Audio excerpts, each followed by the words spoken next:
Hospital staff are up against a tough deadline, October 31st, to get vaccinated or risk losing their job. In response, some took to the streets to share their voice with the community. KREX5's Austin Sack attended today's protest. He joins us live in the studio to share the latest details with what he found out at today's protest. Austin?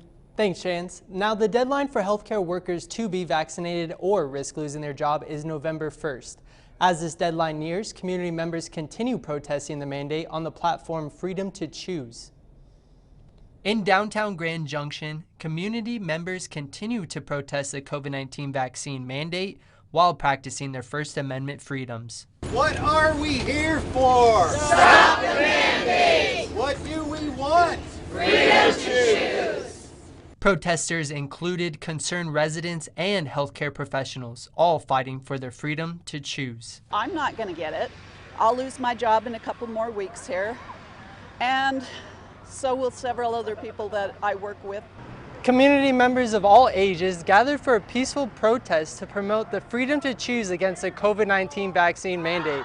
Those that participate today include those that are vaccinated and unvaccinated, and they are not only promoting the freedom to choose, but to unite the community during this division in the county and the nation as a whole. We need to bring people together, that have been vaccinated and unvaccinated, because I'm concerned that there is a huge division happening in this country right now, and we're not going to allow that to happen. We are going to support each other's decision and love each other unconditionally, regardless if you're vaccinated or unvaccinated. Public health data shows 52% of the eligible population in Mesa County has received at least one dose of the vaccine, which is well below the state's total of 77%.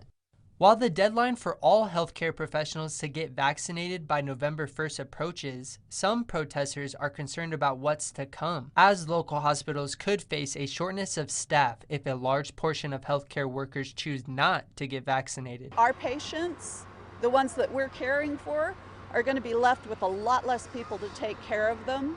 And our co-workers who have gotten the vaccine or gotten exemptions and are staying, they're going to be left to deal with the fallout of that, with having tons of work and not nearly enough help. Those that are against mandating the vaccine plan to continue voicing their concerns well past the November 1st deadline of when all healthcare workers need to be vaccinated or risk losing their job. Reporting live in the studio and first on the Western Slope, I'm Austin Sack, KREX5 News. Chance?